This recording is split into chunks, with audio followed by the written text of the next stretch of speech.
Hello and welcome to Conversations with the Voice of Reason. I'm your host, Benjamin Boyce, and today's conversant is RJ of the Island, or just RJ. He's the host of Fourth Age Comics, as well as the YouTube channel, and I've been listening to him for a couple of years now as he breaks down stories and shows the lie at the heart of the woke narrative and the woke mythology, and how he contends that a story for the West is about heroism and virtue. And we get into, in this conversation, the various different storytelling tropes and patterns that form the bedrock of the West. You can find his work linked in the description, as well as links to support this channel. Without further ado, here is RJ. How you doing? Good. Thank you very much for joining me. No problem. I was a little bit confused because I didn't remember if Pacific time goes on daylight savings or not. I was wondering if it was 4 hours difference or not. Which coast are you? You must be... I'm in the Atlantic time zone. Cool. That's rare.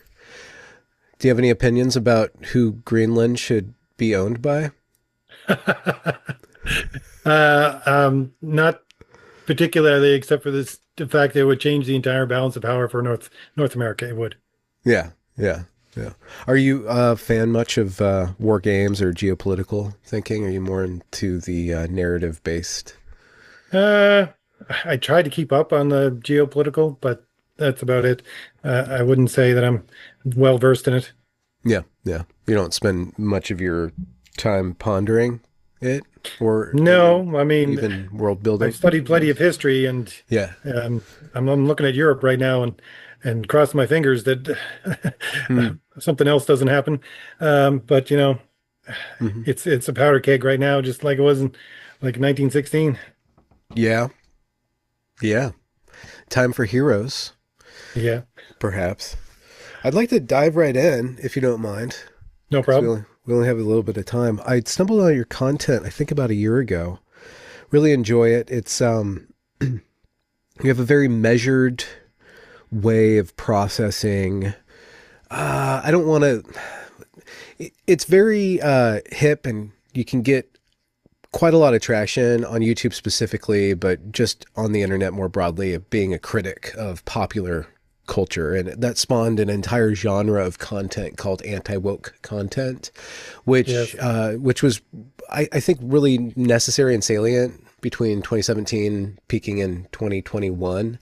But I was following that and facilitating discourse around what it is to be woke and why it's wrong, why it's bad. But after not that long, I was looking for something positive, people with a positive vision. And you have a positive vision for that. So it's very refreshing to ingest your content and think about things in terms of, I guess, narrative and plot. And how did you get your start? What prompted you to start making content in the video audio realm?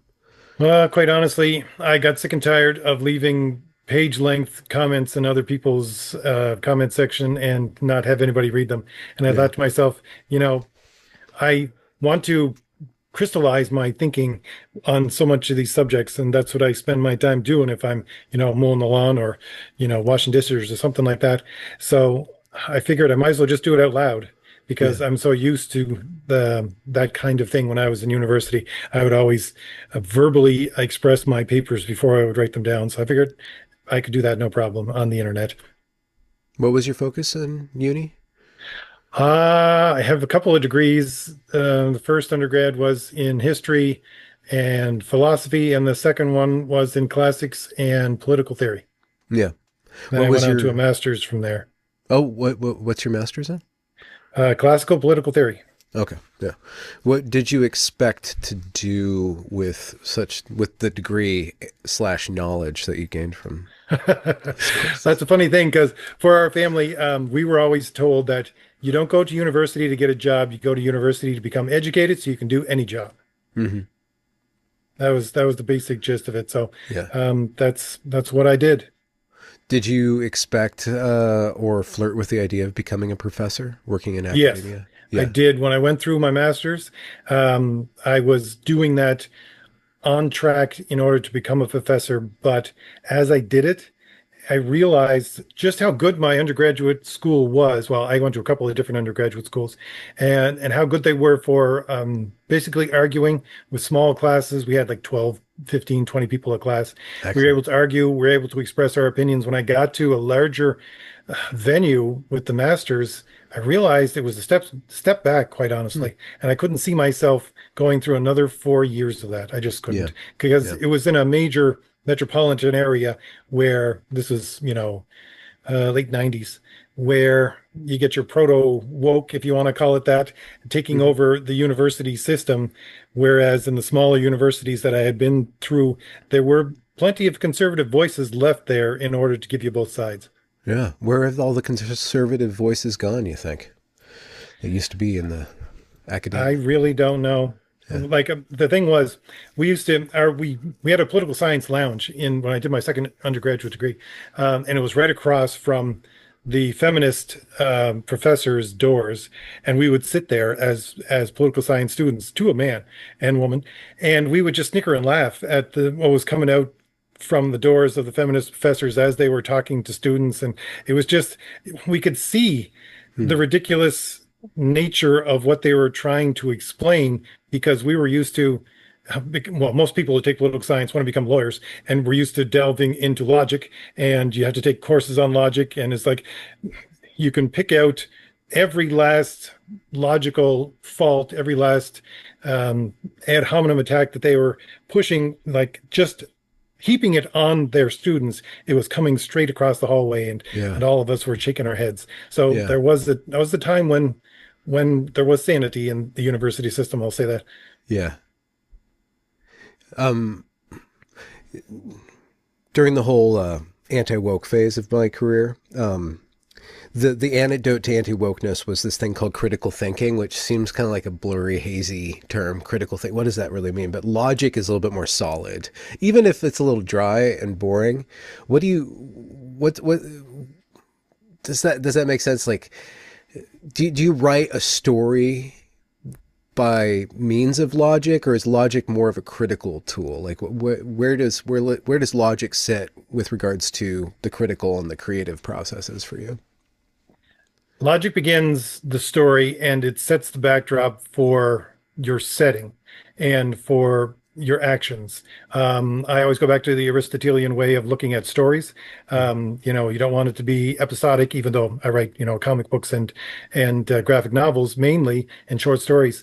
I have to make sure that I don't make things too episodic, but with a beginning, middle, and an end.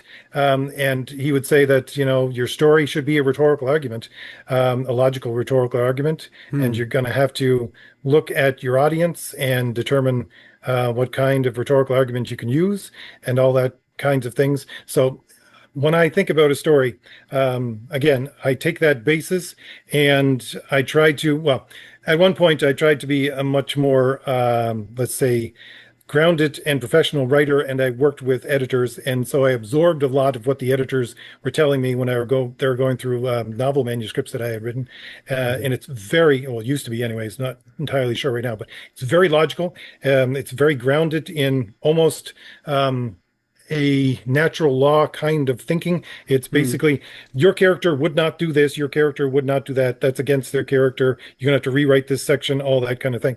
So it's more the scaffolding. The logic is the scaffolding of your story, if you ask me, and it allows it to to enter into the mind and allow your audience to become uh, comfortable with engaging their suspension of disbelief. Yeah. Yeah. That's necessary, and the creative process outside of that um, is the joy of writing, if you ask me.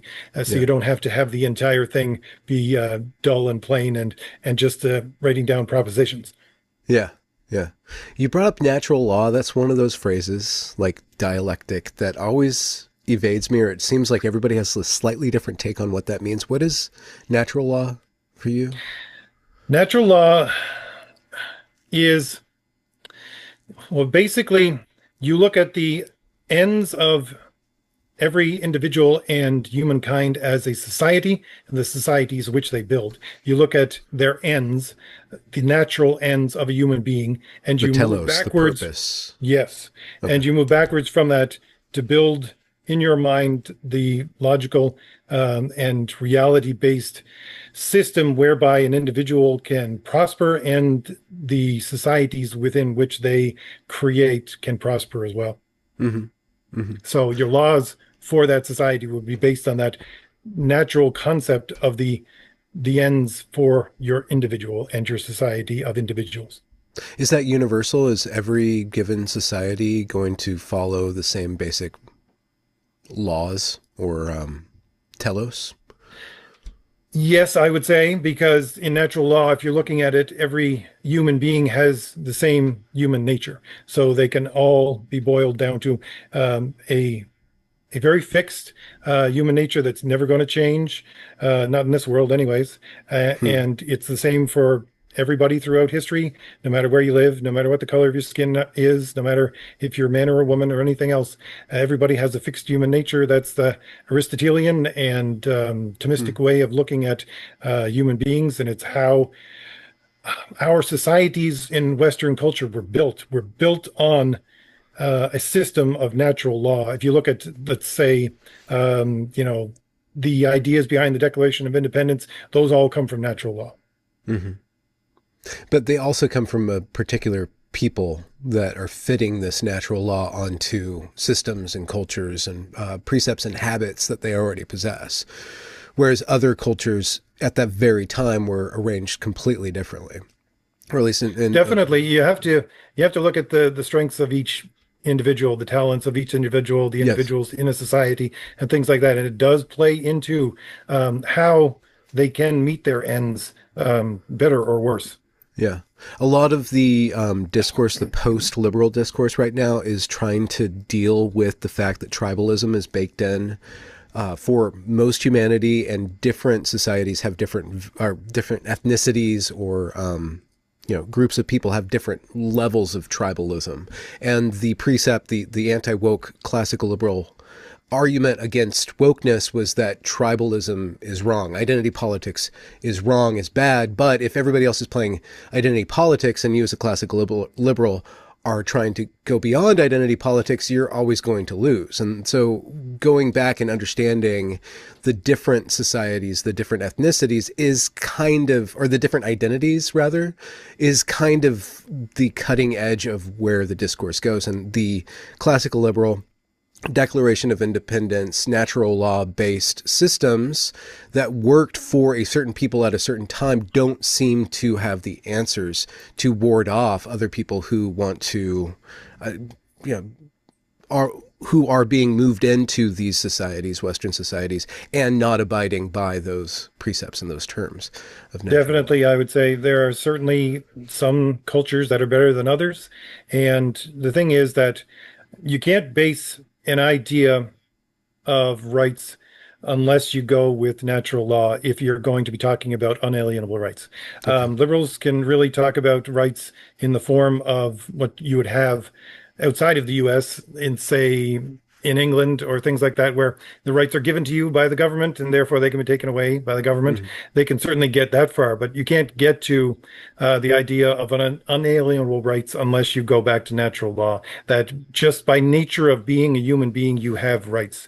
And the thing is that there are some very advanced and complicated and well-meaning and we'll say, I don't know, societies that provide for civilization, but they're still in the infancy of believing in rights themselves, let alone natural rights and Mm-hmm. unalienable rights. If you look at, I always come back to this every once in a while on my channel to say, when they created the League of Nations, they looked towards, Japan and the surrounding countries, China, and the rest, and they said, what are we going to use as a basis so everybody can agree on the laws that we're going to come up with? And they said, I know, we'll use rights. And all of the Eastern cultures said, we have no history of rights. We have no history of the idea of rights whatsoever. And that was, early in the 1900s, and Mm-hmm. it was forced upon them if they wanted to join the League of Nations. So again, Yeah. I think that there are cultures like the Korean and Japanese cultures.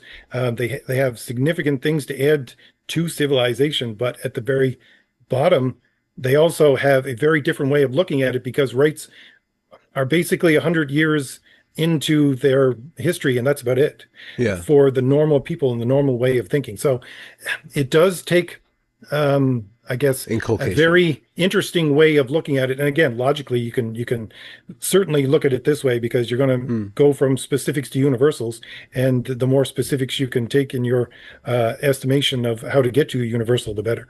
Hmm. What did they have, these Eastern cultures, as opposed to rights? It seems like More obligation of an is the honor culture. foundation. Honor. There's different kinds of honor cultures throughout the Yeah. world, and they vary in extreme different ways. But I would say for the Eastern cultures, be based on a it would be a family and a clan structure, but an honor Yes. culture and a shame culture, both of those usually go together. But Yeah. those things can be expressed in massively different ways throughout the world. Yeah. What is the as opposed to honor culture? What is the Western way of viewing things? We Western, still have well, honor, right? But we still have honor, yes, but it's honor based on guilt, not upon shame. okay. Shame is more of a societal norm wherein, as I go back to classical thinkers like I think F.M. Cornford and people like that who do uh, analyze this within classical Greece and Rome. Basically saying a shame culture, which is what originally Greece and Rome were, is where you follow the rules because you don't want to get caught. And you can get away with being a bad person as long as you don't get caught, as long as someone doesn't point the finger at you and saying you're doing something bad. Yeah. That's the kind of honor that needs to be defended in a shame culture. But in a guilt culture is one wherein you internalize as an individual growing up the system of rules and regulations of how you should act according to what is right. Yeah. And I would say God is also, if you always go on watching. Aristotelian, the good, the true, the good, and the beautiful. Yeah. It organizes the way that your society should run. And when you internalize those rules, you point the finger at yourself when you do something wrong. And so, in that kind of thinking, honor in a shame culture is more defense of how I look to others. Honor in a guilt culture is how do I make, as Plato would put it, how do I make a worse thing better, and how do I Mhm. elevate the better thing so that people give it more honor. That's where the term would come from, to give it more place in their lives and how they act out their lives. From the point of view of somebody who's so steeped in Western culture, I mean, it's embedded in me. It's embedded in me via generations and via just my life experience, both from nature and from nurture. Um, Looking at a shame-based culture or a purely social-based morality where it's about how you are seen, it I think it would be a misreading, but I can see that from my point of view, that's kind of sociopathic. That's somebody who doesn't have an internal sense of right and wrong. And that's what we call a sociopath in our culture, is somebody who is purely going through the motions. It is not really an authentic self. I wonder if the idea of an authentic self or of a self itself comes from generation upon generation of mulling over this idea of guilt as opposed to shame. I would say so. Right now, I've been for the last year or so delving a lot into psychology just to see what the psychological terms are that people use right now. Because Mm. typically, I would usually go back to, again, logical based systems of Aristotle or Thomas Aquinas or things like that. Mm. But they are very dense, and most people would not, if I started doing my videos speaking into mystic terms only, I would lose people right off the bat. Yeah. So I decided to delve more into the psychological to see where the things we look at today overlap. There's an Mm. interesting set of books by, I think his name is Father Chad Ripperger. He takes a Thomistic look at psychology and tries to analyze the two and put them side by side to see what strains are present in both. But Mm. the thing is that our culture again is based upon these older ideas, and Yeah. the idea of not having any shame, the idea of not having any internal system of self whatsoever. You're right. The cluster of Yeah. personality disorders, which would be, psychopath, sociopath, narcissist, borderline personality disorder, all of those are a fractured sense of self wherein you don't know who you are, and therefore you cannot relate yourself to the rules properly. And Mm. that's where you see, I think, I would say, in my estimation, a lot of the quote Mm. unquote woke um, systems and how they can't see what they're doing is wrong a lot of the times because they don't have the mechanism. Because again, if you look at a lot of leftist political ways of thinking, identity politics and all that, it's a fractured sense of self. It's also pointing your finger at the other person, not at yourself when something Mhm. goes wrong. So there's a lot of these boxes that get ticked one by one to say there is a lot of, and we know that there's a lot of mental problems on the left-hand side of the spectrum. That's self-reported from the left, not Mhm. the right pointing fingers at them. You see that overlap wherein, yes, you're right. This lack of guilt within, especially Western culture, is seen as a psychopathic or sociopathic way of thinking. And again, I think that was part of, let's just say, the milieu of the political ideas that entered into our society within the 1960s in order to release people from mental institutions and allow them onto the streets to say that this kind of Mm. thinking is normal. Oh, okay. Like the Foucaultian madness is a social construct that's just there to um, enforce the power structure that is, and all those postmodern ideas. Yeah, postmodernism, I talk about every once in a while on my channel. Again, postmodernism is, again, for my estimation as a political theory student, I Mm. would look at postmodernism and say that it is simply a French equivalent of critical theory, because the French never want to use anything German. They just want to make their own version of it.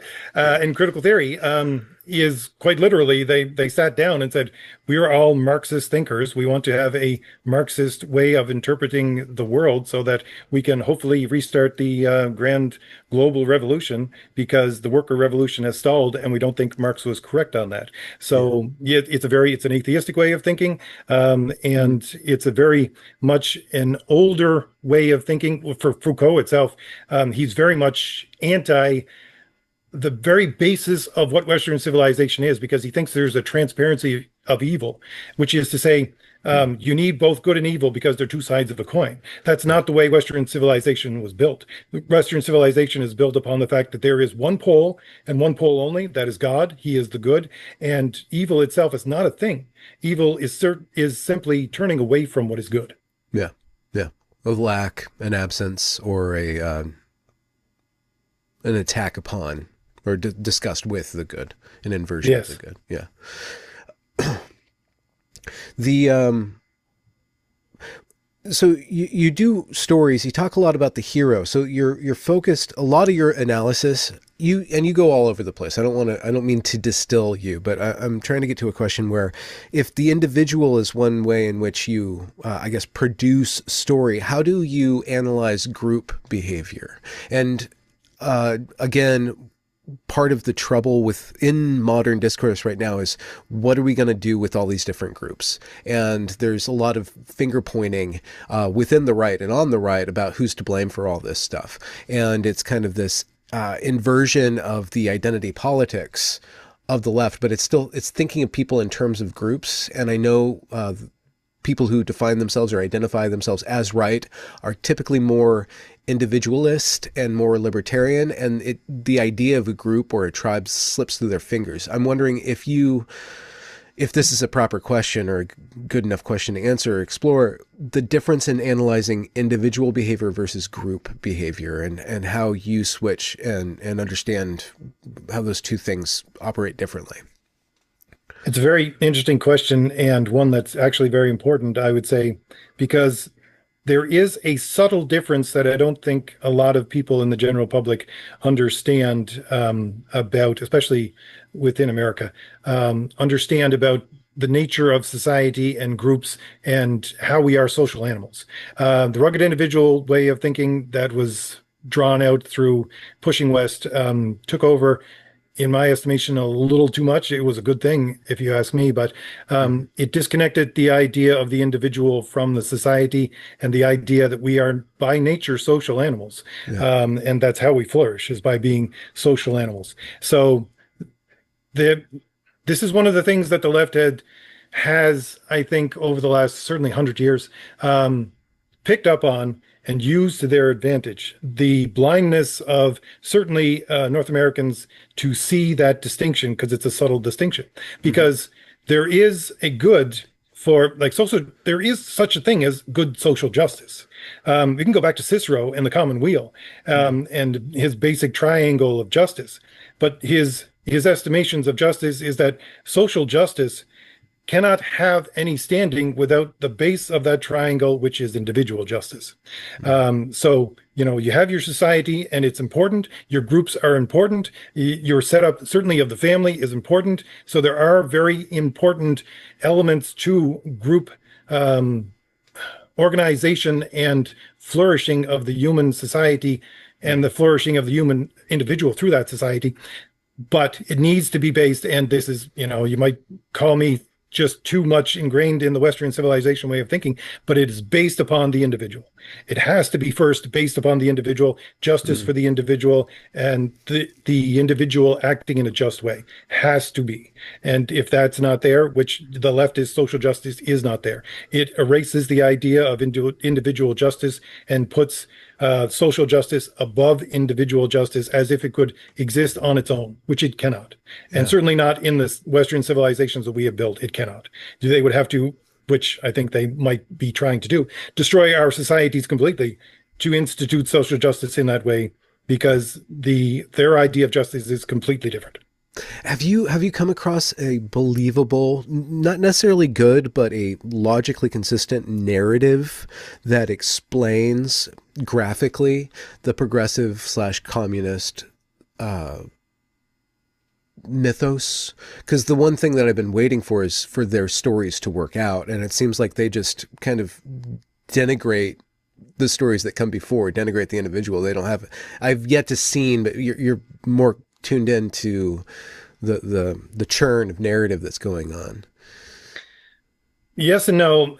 Again, in my estimation, I would say that communism and the narrative that it builds is basically a very old. I did a video on this. I don't remember the exact, because I did research for it. It wasn't my wheelhouse.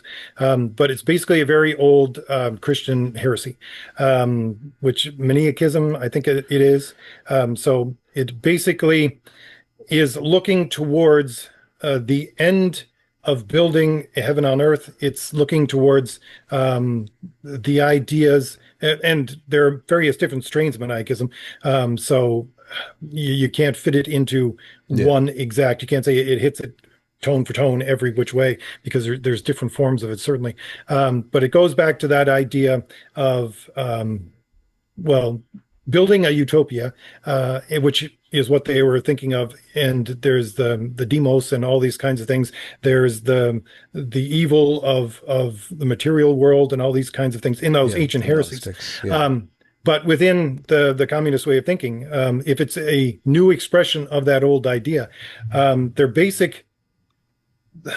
basic way you look at their stories is they want to build a utopia, but you also have to look at what is unsaid, because in that utopia, everybody becomes one at the end. There is no individual. There is no individual thinking there. If it goes back to, we become God. We become joined together. So the ancient culture, the heresy would be basically God shattered into parts at one point. One of those bigger parts became the devil. The other smaller parts became us. And we can't become whole again until we all join together and are joined back together through this dialectic of enlightenment, which you go back to people like Horkheimer and Adorno, who are critical theorists. Once you get that, they're trying to build not just a Star Trek like utopia, which a lot of leftists think we just want to get to that point. But no, if you take it to a logical conclusion, no, they want to join every last individual together so that individuals no longer exist and they become a one God once again, which is that ancient culture, again, heresy. So Mm. their stories are built towards becoming one, and you having, well, the dialectic of enlightenment, which is, it also enters into a Hegelian way of thinking of dialectic, which is basically taking two ideas and dovetailing them together until they birth a third. But it's taking two very contrary ideas. It's not two ideas that you would normally think would go together. So Yeah. basically, the idea of, let's say, male and female, which is where you get a lot of we'll say, trans rights activists and all these kinds of thinking. They're trying to take the difference between male and female, and they're trying to erase that difference by joining them into one, Hmm. which is to say that there is no distinction between male and female anymore. These are the kinds of ideas that are expressed through their political ideology, because it's always supposed to be everything is becoming one. Everything, even if it's as disparate as male and female, good and bad, good and evil, they want to make those things, they're not opposed in their minds. They're going to join together to become this thing. And within their minds, again, if you go back to, again, Horkheimer and Adorno, which wrote a book called Dialectic of Enlightenment, they would say that once you proceed from that two things into the third, those two things cease to exist. And the third is all that exists, and it pushes forward into the progress of the future to get to your utopia. Mm. So it's complex and dense, but Yeah. they do Yeah. have a narrative structure that they are trying to follow. Yeah. Would you, just for sake of not argument, but example, I'm trying to think of a story that would illustrate that. And what came to mind was the Matrix trilogy, which is about a man becoming a god in the first act. And then the second acts are just this jumbled mess. But there's this one scene where the people who are outside of the so-called Matrix, in this land of Zion, when they celebrate what they are about, they're just throbbing on a dance floor. It's just an orgy. It's like this melting of individuality into just basic instinct.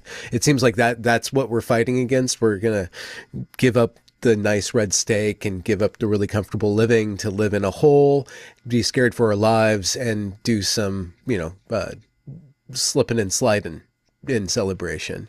Would that be an example of the narrative and how it slips in, how they slip their narrative in to these other stories that really captured the Well, the first story imagination? is basically based on Plato's allegory of the cave, Yeah. which, if they had kept on that track of actually telling the story in that vein, it would have ended up in a very, very different place. Where do you think it would have Um, gone after Neo realized his ability to manipulate space and time?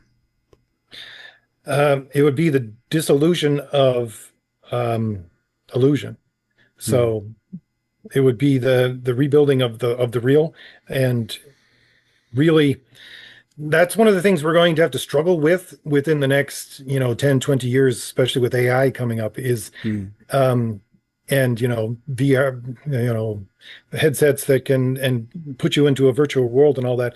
One of the major thinking points and societal changing points, I guess, a pivot, is the fact that there's going to be people who just don't want to accept the real anymore. And I quite honestly see that most of the left is already on that train of, I don't want to accept reality anymore because it inhibits my freedom. But if Hmm. you add stuff like artificial intelligence being able to create a world for you, and you can put on a set of glasses and that's where you live, you're going to have a very stark change in our society of people who want to accept the hard reality of life and those who do not. And that's what I think. The the Matrix, it goes in the direction of accept accept the illusion to some extent. You can find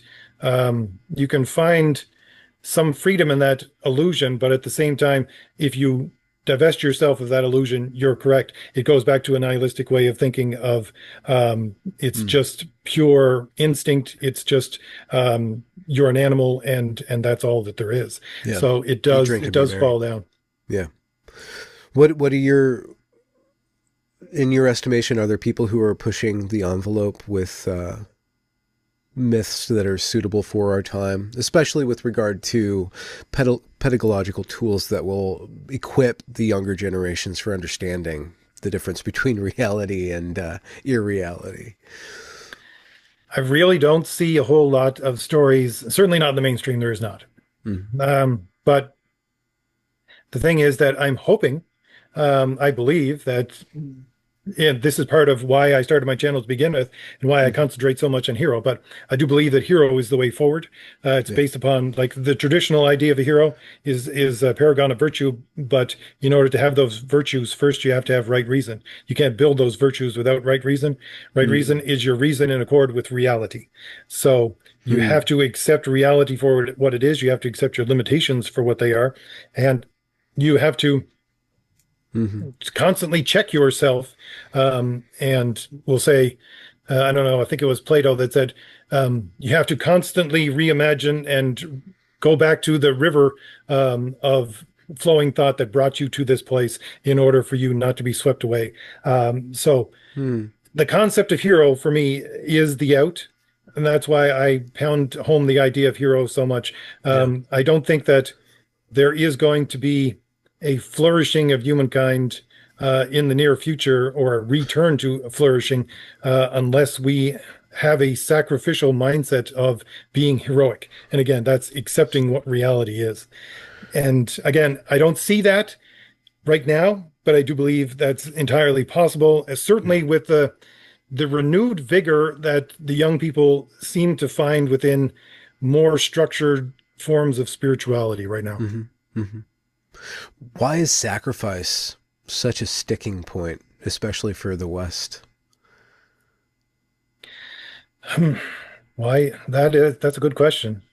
Um, well, I don't really want to get down too far into the weeds of it because I haven't thought fully through that exact question, but there is again a major strain and a minor strain of Christianity that has shaped Western civilization.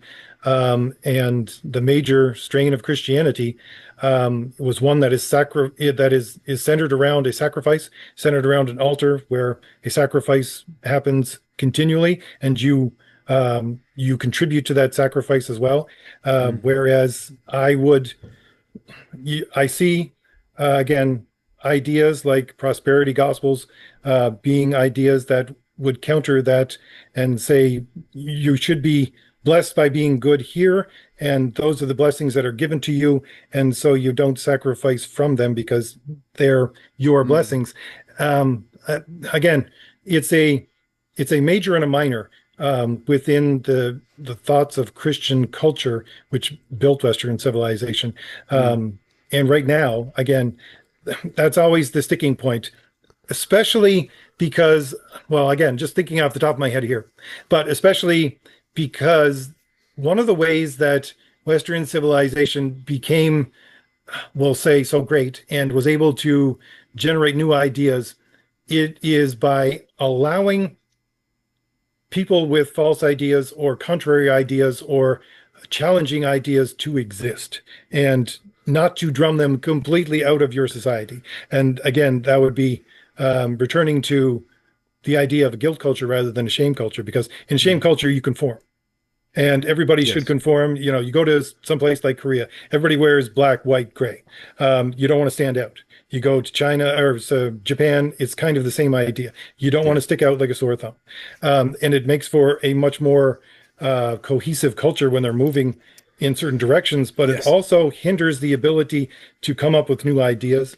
And so with Western civilization, allowing that undertone of what I would call error, but Mm. error that has, at the very least, an honest way of asking a question and allowing it to exist next to the truth Mm. is what made our ability to create new ideas and move forward and create the scientific revolution as far as I'm concerned. Yeah. um, Huh. but again, that's Almost why. an affordance for the snake in the garden. Yes, Huh. because the thing is that we all realize, again, you go back to Christian principles, we all realize that none of us are perfect and we all have faults. Yes. But again, that idea of allowing the strains of Christianity to exist in some form that don't put the sacrifice at the center gives gives it a duality, your Western Mm. civilization a duality wherein it's on the edge of a knife to go one way or the other. So Yeah. I think the idea of sacrifice does stick in everybody's craw a lot in Western civilization, but at the same time, it becomes the thing wherein we can push forward in a heroic way. Yeah. Who's the paragon of heroes for you? I know there's a pantheon, but we'll talk through it Uh, maybe. I don't know. Christ, Perseus, Achilles. No, well, the paragon well, Christ would be a paragon of virtue because he is without Virtue. sin, I would say, Mm. so he acts in a virtuous way continually.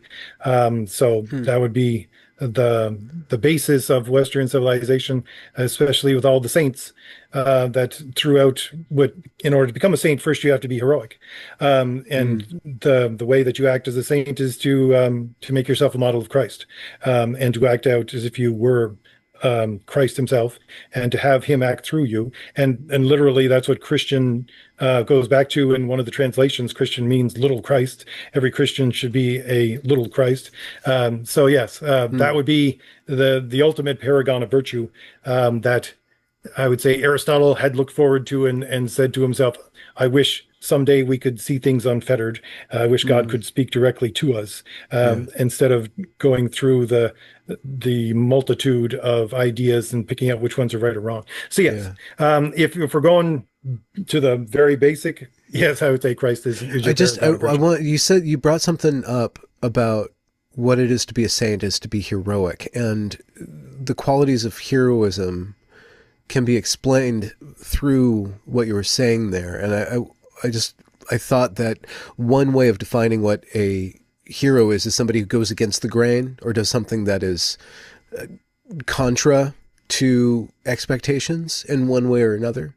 But it's not just that. It's not just being, shock value for shock value, just going against the grain for going against the grain. There's a higher purpose, but that is a quality of what defines a hero is that it's unexpected. It comes into being and it snaps being out of the expected direction, or it snaps society out of, like an unexpected direction of downfall. I would agree. Well, just very briefly, I would say the difference between a hero and a saint, and how a saint would have to be a hero first, is that you would have your four cardinal virtues, and those four cardinal virtues, which are prudence, justice, fortitude, and temperance. You can build those up yourself, and that's how you become heroic, through those virtues themselves. Mm. But you need those virtues as well. If you want to become a saint, you have to take those and add to them faith, hope, and love, which Mm. are your virtues that you have handed down to you, and you don't work on them yourself. So The that's grace. why I would say yes, the grace of them being given to you. So that's Uh, why I would say a saint is higher than a hero, because there are the theological virtues, and there are the cardinal virtues, and the saints would possess both. Whereas in a normal hero would simply be a person who is working on their cardinal virtues. That mm. being said, Mm. what you're saying, yes, indeed, I would agree, because one of the ways I like to describe fortitude or courage, I use a Shakespearean, we'll say, idiom to describe it many times, which is to say, it allows you to suffer the slings and arrows of your life and still act in a virtuous way. Because when you go through life acting in a virtuous way, there are going to be slings and arrows coming your way constantly. Yeah. Why? Because of the broken nature of human beings, Mm. because of the very fact that, for the easiest way, well, I'll put it this way, the easiest way in order to exist is not to be virtuous, but to tear down the virtuous so that everybody is on a level playing field of vice. Mm. Yeah. Yeah, that's what equity actually means. There's a lot of different ways of looking at it, but one thing is to equalize the misery. Yes. Because you can't equalize the virtue. You could never do that for one reason No. or another. But you can certainly That's equalize the exactly misery. it. Because when for society, and you have individuals who act in a vicious way, which is life's governed by vice, if they see someone acting in a Mm. virtuous way, the first inclination is to tear them down. Yeah, yeah. It's that lust or an anger at the good when it's seen. For story reasons, I always go back to my first love for story really is comic books. Hmm. It goes back to the idea, I would say, certainly in the 70s, 80s, and 90s of J. Jonah Jameson, who was always seeking to tear down Spider-Man. He was Hmm. the editor of the paper that he worked for, and Yeah. that's all that he wanted to do on the front page. Every time he was like, tear down Spider-Man. He did not want that heroic individual to exist within. He didn't want it to exist in the minds of New Yorkers that he was a heroic individual. Why? It's Uh, not just about Jonah wanting to be better than Spider-Man. It's that he doesn't want Spider-Man there. Almost, it's a little bit beyond just envy. It seems like to me, but you'd know the material better. I would say, again, there's a lot of different stories and a lot of different Yeah. ways of expressing it. But at the heart for me, it would be the fact that when you have someone who can do things that are superhuman, and quite literally, I would say someone who's a paragon of virtue can act in a superhuman way. When you see someone acting in a superhuman way, and you don't have that power yourself, again, the first inclination is you're holier than thou. I have to take you down a peg. Yeah. Yeah. Why do you think Stan Lee specifically was able to just run a company and proliferate story? What was the virtues that he and Marvel possessed at that time to just create so many stories, so just being so open and variating, and they discovered a genre and they ran with it, but just the sheer volume, and it seems like there's something in his character, and maybe I don't know, but it always seemed like Stan Lee had something in his character that facilitated all the storytelling that happened on his watch. I think it was lightning in a bottle at a very specific time with a very specific way of looking at things. I think Stanley, I don't think could have actually got as far as he could without Jack Kirby. I Hmm. think Jack What Kirby did Kirby bring? really Kirby brought well the late 1800s, early 1900s with a lot of pulp fiction before that kind of a pulpy kind of story. You had a resurgence of mythology within Western civilization, a resurgence within Celtic mythology and Norse mythology, Really? and also everybody looking back not just at the Greeks and the Romans. So there was that milieu that existed around the turn of the century between 18 and 1900. And the kids that grew up after that point in the early 1900s were weaned on those mythological stories. There's things like Lady Gregory's Tome of Irish Mythology, things like Hmm. that. And Kirby himself, he tried over and over again because he was raised on Norse mythology, and he used that as his basis to understand and create stories. And Mm. I honestly think that there's a lot of it wasn't just him. There was a lot of people with the ability to tell stories and try to, we'll say, I don't know, channel those stories into something new and Yeah. relatable. I think what Stan Lee did was provide the necessary format and the necessary or editorial direction in order to give those stories enough meaning to have a cohesion, because that's what Marvel basically was. Mm. Comic books before that did not have continuity. Every story was written as a standalone. Every Superman book was written as a standalone. Hmm. Every Batman story existed as if there was no Batman stories before it. That was Okay. their basic plot. It And was a Stan Lee's serial that, and that comes from that probably is informed by the way that the media is happening at that time. yes. And if you add into that entire thing, not only these people that had a very basic grounding in mythology, whether it be Greek, Roman, or Celtic or Norse, Mm. and then throw them into World War II and then bring them back to explain the horrors of what they had lived through, which a lot of the people that were early writers for Marvel were soldiers. Okay. So you again, Yeah. that's why I think it's lightning in a bottle. I think you Yeah. had these people who wanted to tell stories, who wanted to get back to something much more raw, Yeah. especially after what they had seen throughout their lives. And Yeah. mythology allowed them to do so, and they created a new mythology. And Stan Lee was the one, the editorial one, that allowed that to take onto itself a universal form, not Yeah. just a individual story. Yeah.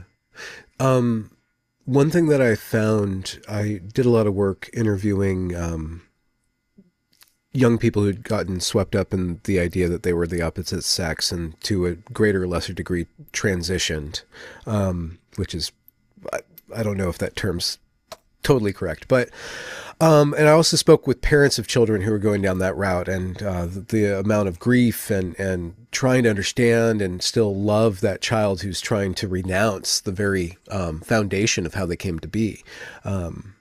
You know, whether it's a girl trying to not be a girl anymore or a boy trying not to be a boy anymore. But one thing that I discovered, especially with the affluent parents, these liberal affluent parents who had gone along with all of the liberal progress and progression that had promised them that the end of history, that material wealth had just obviously proved correct to them. One thing that I found for them when confronted by such a stark rejection of reality and self and family and continuity and history, that's embedded in that gender, that wish to go beyond your gender, beyond your sex. One thing that I found that the affluent Gen X parents did not have was a language for evil.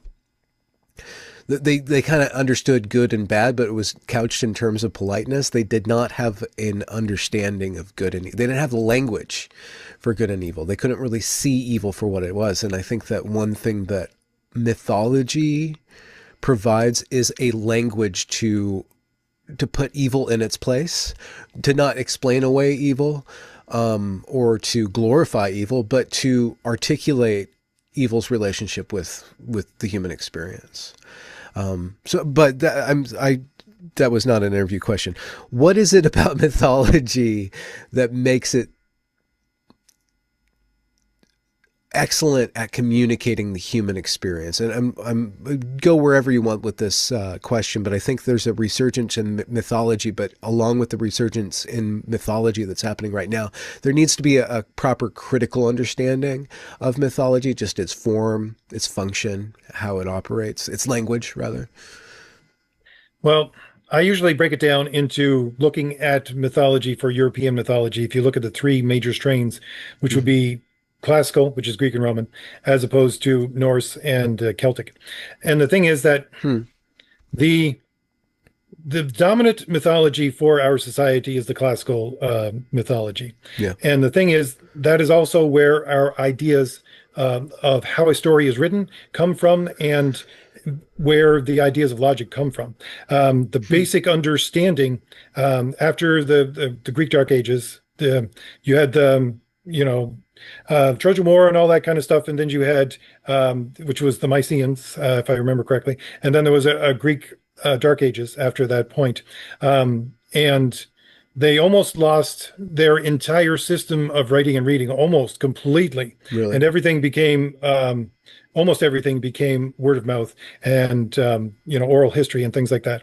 And they left the older Greeks, which had existed, 600, 800 years before these people who are basically subsistence farmers, building up Athens or Sparta. Hmm.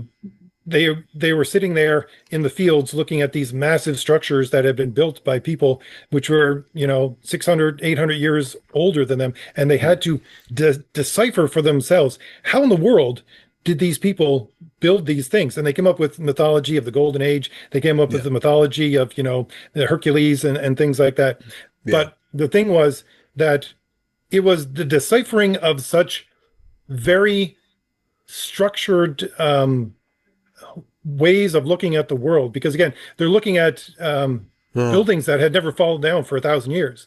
And these were, if you have a building that hasn't fallen down for 1,000 years, it's well built. It's mathematically sound. It's architecturally sound. And is the thing is that this imprinted itself, in my estimation of mythology, this imprinted itself so much on the minds of the Greeks that that's where the mythology, that as they mythologized yeah. those older stories of Heracles and the Trojan War and things like that, they went towards a logical way of looking at it, a very rational way of looking at it, because the rationality that existed before them, because they were peasant farmers almost, looking back at a time where people had reading and writing and libraries and things like that. So it's for the Greeks and Romans. Well, the Romans is just a shadow of the Greek, but for them it was a very much a rationalized way of looking at how to explain the world and our history and our position in it.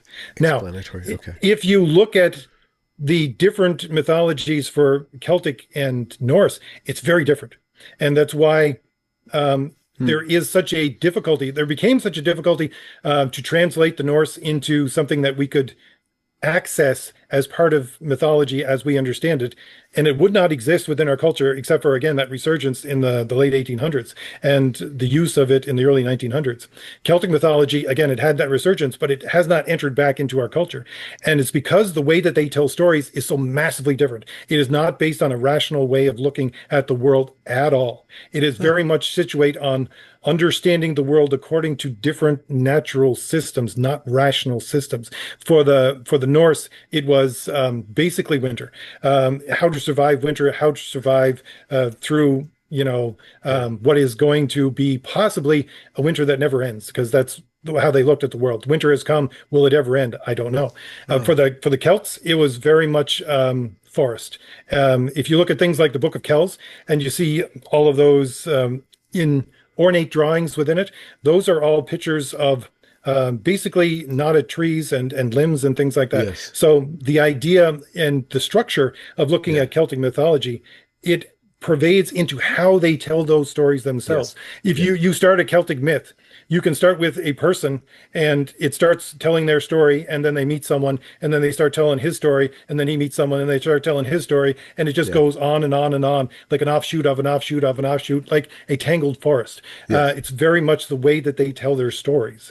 Yeah. So again, each of these is looking back at a natural surroundings that they found themselves in order to Mm. try to understand the world, in order to try to make sense Yeah. of their position within the world. And again, the Greek, and by extension the Roman, is the one that has taken over our society for the last 2,000 years within storytelling, and the way that it built our story structure of beginning, middle, end, logical argument, rational Yes. argument, Yes. all of that kind of thing. Yeah. But again, if you go to the heart of each one of them, it's It's how do based I on that. understand my position in the world? Yes. And I take it from nature and what is around me and what I can see within nature. Is just for the Greeks, their nature got bracketed by rational ideas through architecture and the leftover writings and monuments and things like that.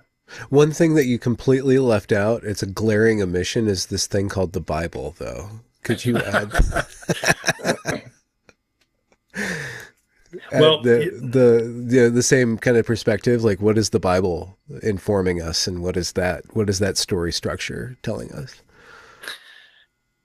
that story structure, well, again, as an academic or someone who has been in academia for a while, had been anyways, I go back to the way that people used to express the development of Western civilization, which is to say that it had two parents.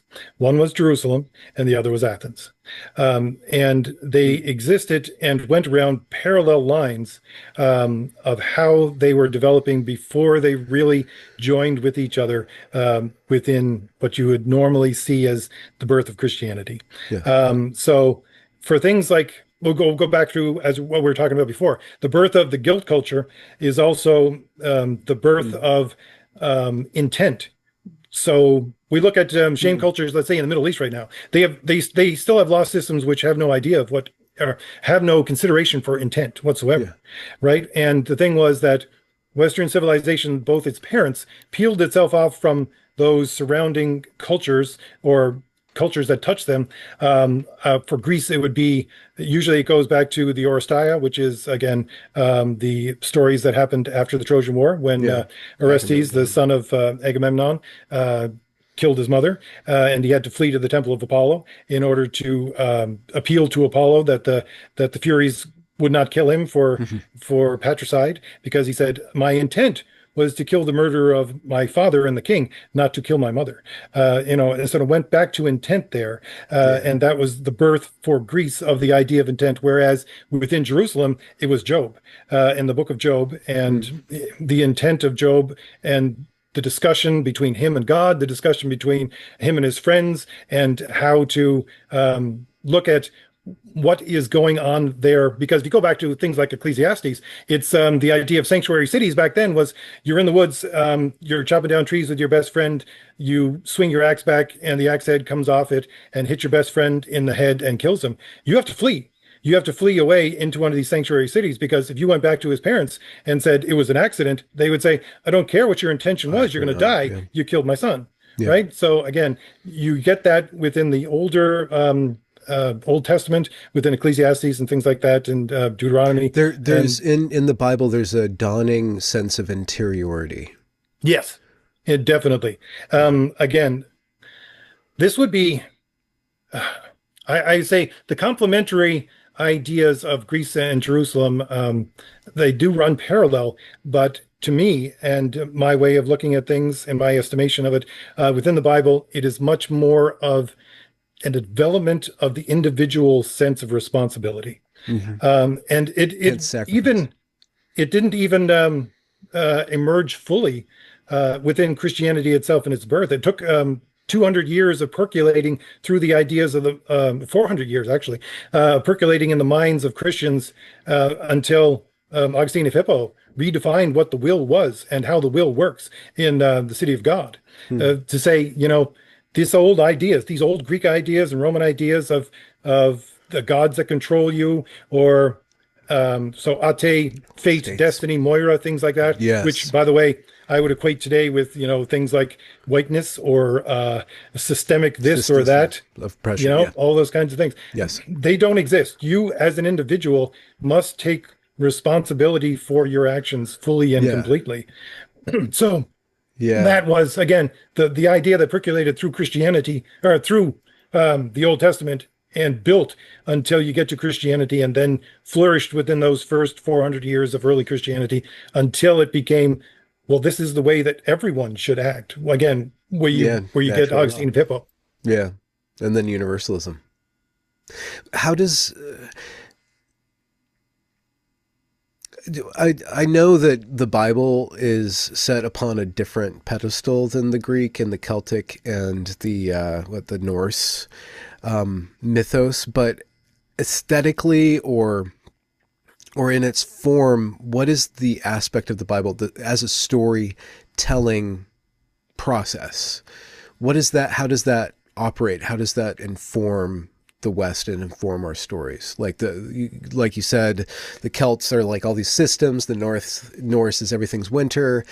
For the Greek and the Romans, like there's a reason and the rationality and a symmetry of argument. But in the Bible, what is being formulated as that's inherent to the story structure that now informs how we view story. The very basic there's two very basic and key elements that are expressed just within the first chapters of Genesis itself, which form the entire thing, which are unique to the biblical way of telling a story. It's one, creation out of nothing, Mm. and two, what? Oh, I was just thinking of it. More, Mm. oh, yeah, yeah, mankind is created in the likeness and image of God. Those two things MODA. are the two key elements Okay. that separated from everything else. Because again, you go back to any other kind of mythological structure, it's always creation out of chaos or creation out of a dead god or creation out of a corpse or some other thing. That you never get this idea of creation out of nothing. That is one of the key elements. And again, the other element would be Mm. the Why is building that of so that. important? Why is That it so creation important? from North, Because it's like it's purely God's responsibility and his everything is God. no, There's nothing everything. but God. No, that would be a more Eastern way of looking at it because Yeah. Okay. the universe is separate from God. The universe is not God. God created it out of nothing. It exists. It exists under his dominion. But I mean, Um, I guess that says that shows the magnitude of the power of God is that He created out of nothing rather than in response to chaos. well, it's the very thing that defines the difference. And again, we were talking about this earlier about like Foucault thinking that good and evil is two sides of the same coin, Yes. whereas Okay. the way of looking at it in Christianity is no, there is one principle and one principle only, and that is the Yes. good. And you Yes. can turn away from the good. And when you turn away from the good, that's evil. But when you turn away from the good, what do you face? You don't face anything. You face nothingness.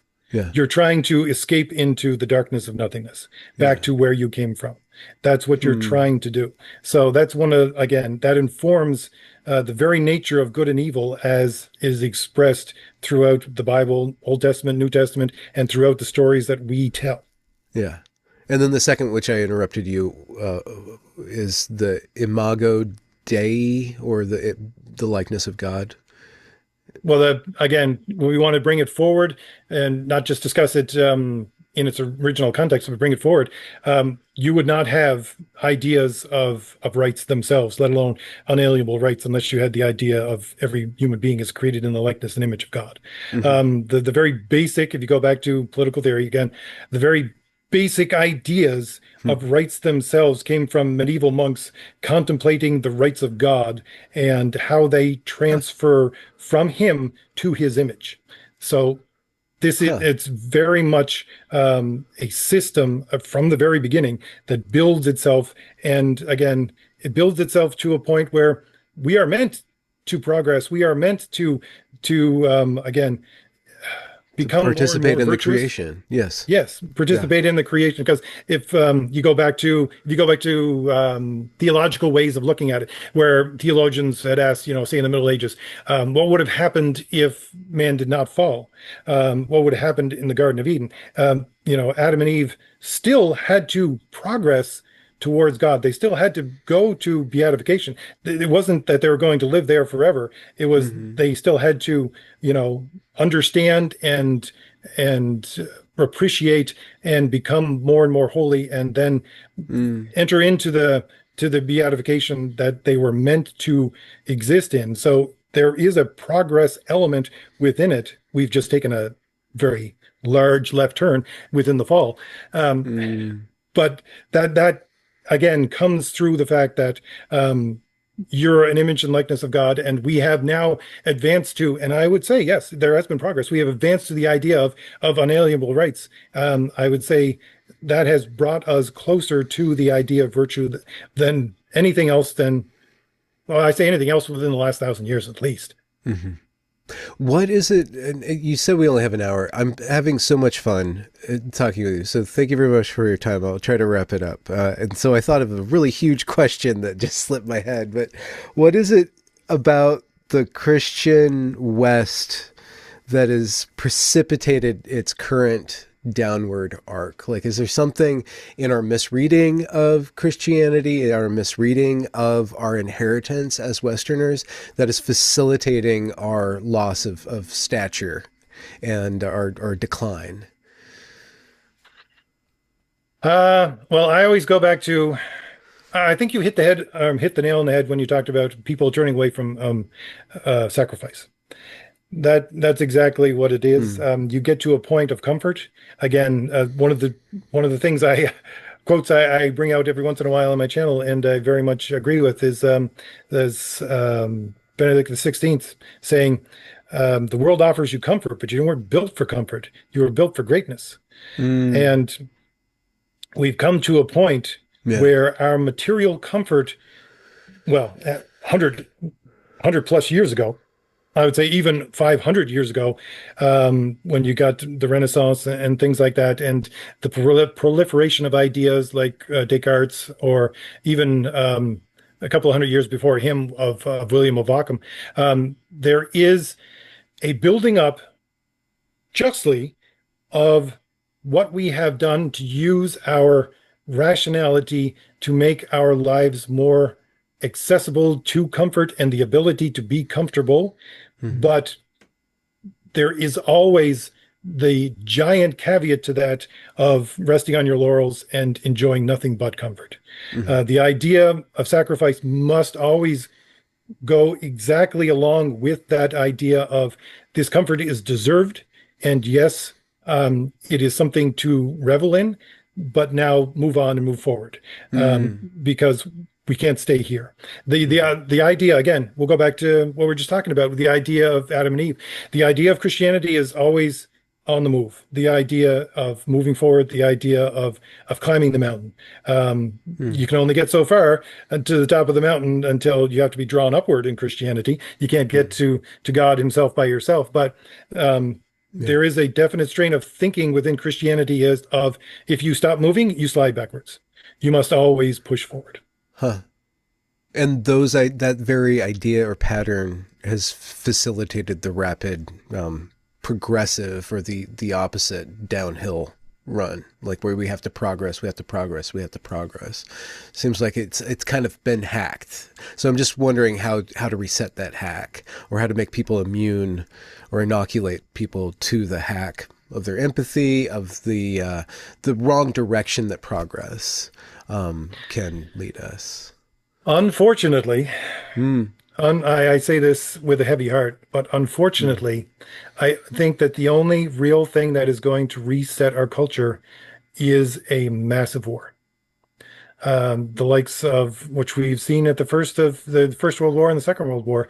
I think that what we've seen over the last 100 years is our reliance on our comforts because we did not allow wars to exist. The whole idea of League of Nations and after that the the whole international order was to stop conflict from occurring.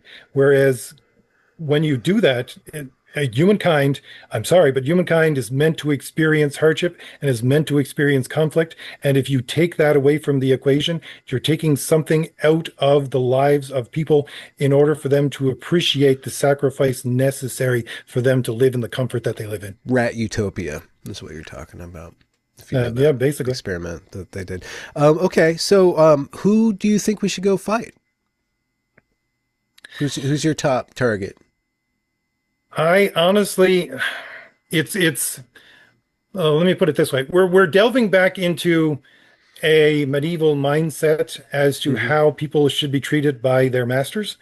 Mm-hmm. And we're going to, this is basically, if you look at Europe right now, this is almost a neo-feudalism. The idea of you'll be happy and own nothing, this is a neo-feudalism.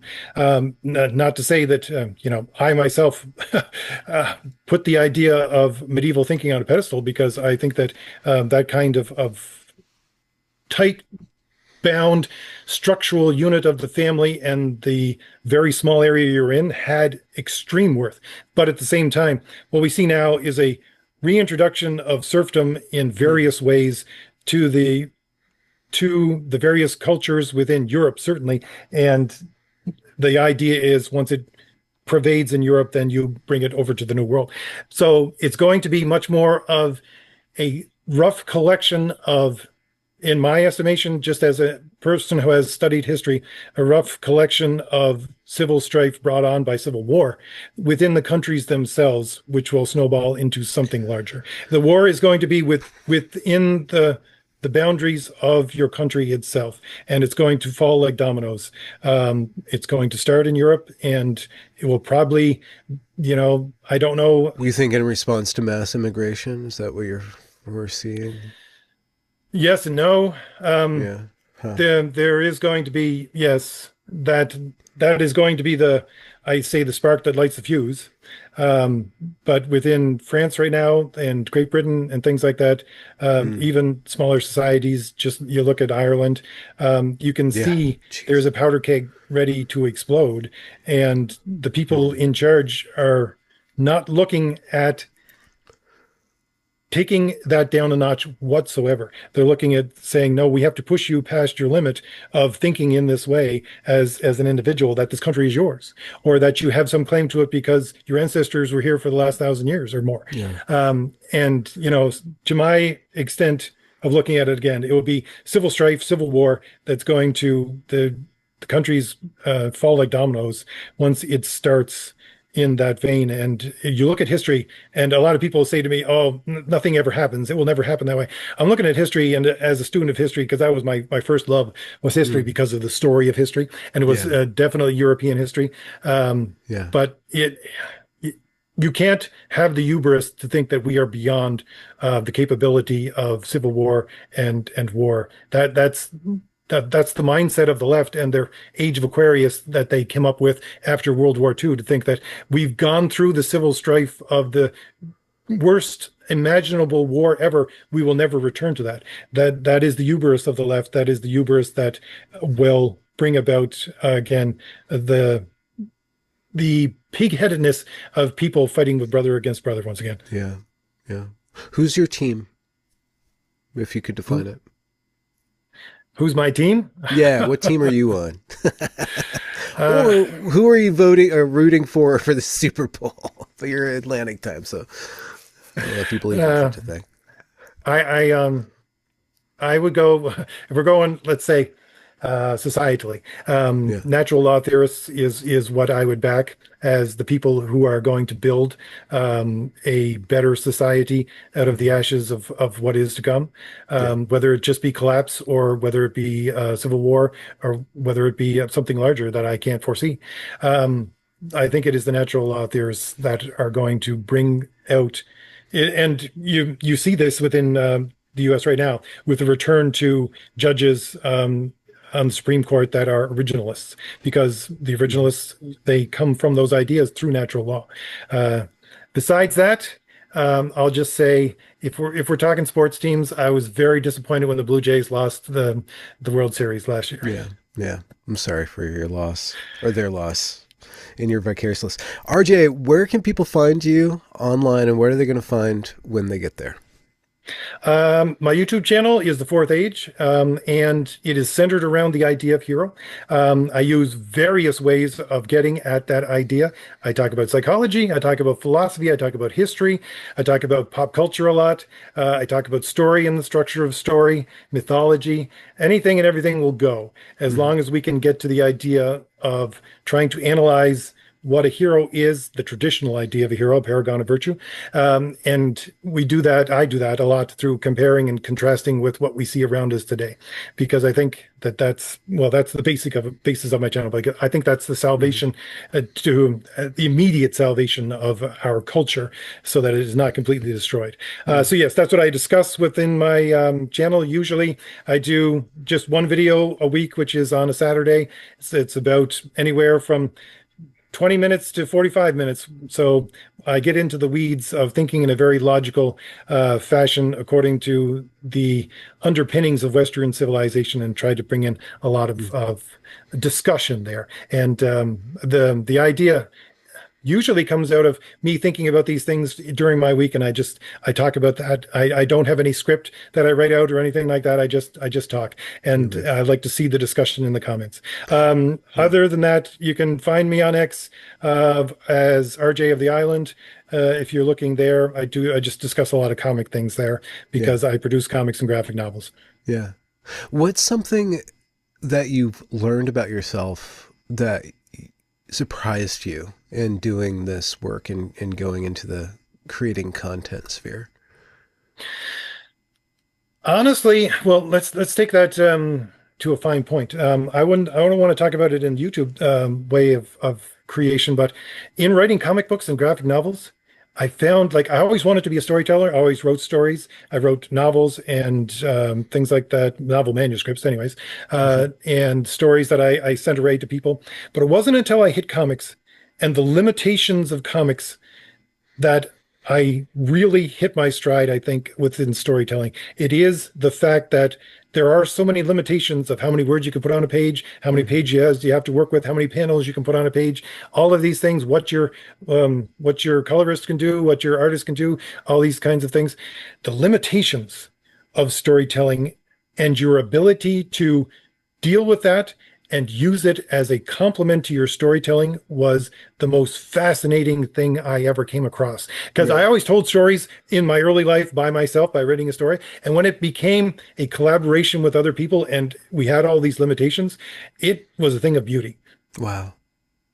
Do you think you'll go forward and make a movie or something like that, or you think that you found your genre? No, my genre is sequential art. Mm. That's all I really care about. I will Mm. be creating books. I've only had three graphic novels so far that we've put out, but I have another four in the works right now. Mm.